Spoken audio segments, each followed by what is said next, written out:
सर्व माझ्या समाज बांधवांच्या वतीने आयोजित केलेला आहे आणि म्हणून या प्रसंगाने तुम्हाला गुलामीच्या जोखंडातून ज्या महामानवांनी मुक्त केलं आणि माणूस म्हणून जगण्याचा अधिकार दिला अशा सर्व महापुरुषांना नतमस्तक होतो।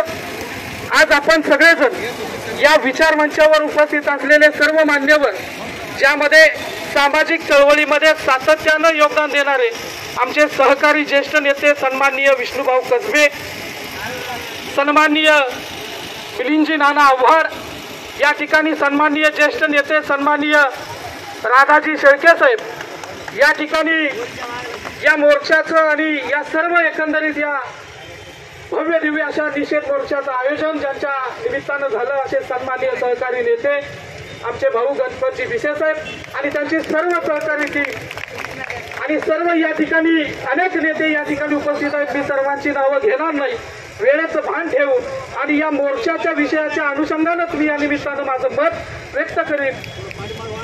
आपण सर्वजण या मोर्चाच्या निमित्तानं मी या ठिकाणच्या प्रशासनाला जाहीर आव्हान करतो आणि विनंती करतो की जे पोलीस जातीय द्वेषातून आपलं कर्तव्य बजावत असतील त्या पोलिसांना माझं आव्हान आहे, हा जर मोर्चा या ठिकाणी या ठिकाणी हा मोर्चा जर आम्हाला न्याय मागण्यासाठी कलेक्टर साहेबांच्या कचेरीवर आम्ही घेऊन न जाता आरोपीच्या घरी घेऊन गेलो तर तुम्हाला काय वाटेल याचं उत्तर इथे पोलीस अधिकारी माणुसकी जिवंत ठेवा। या देशामध्ये आमच्या पूर्वजांनी हा देश समृद्ध व्हावा आणि या देशाचा विकास व्हावा यासाठी स्वतःचं रक्त सांडले आणि स्वतःला झोपून दिले।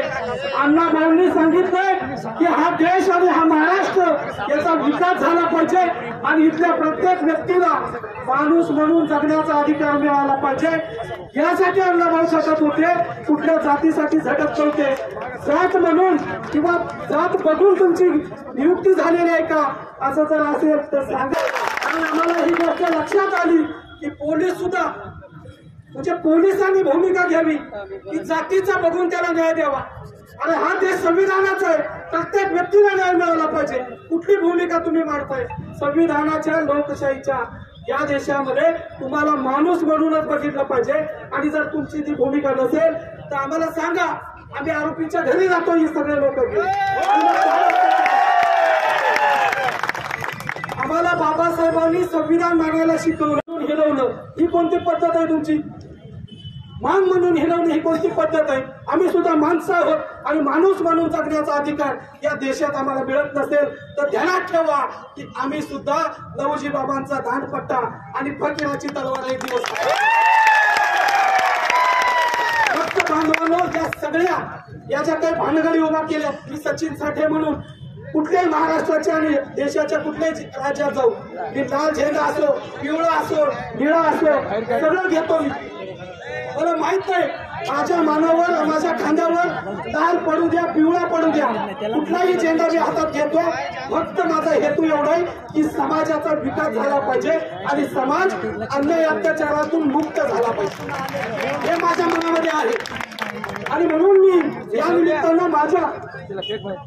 निमित्तानं माझ्या सर्व समाज बांधवांना विनंती करतो की इथला पक्ष, इथला प्रस्थापित पक्ष तुमचा आमचा नाही, इथली न्याय व्यवस्था तुमची आमची नाही।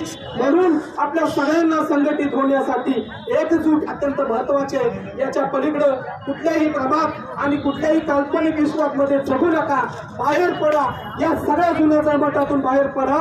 झेंडा किंवा या अण्णाभाऊच्या बाबतीमधला अण्णाभाऊ कम्युनिस्ट की आंबेडकरवादी, लवजी साळवे फुलेंच्या वाड्यातले का इंग्रजांच्या लढ्यातले, हे सगळं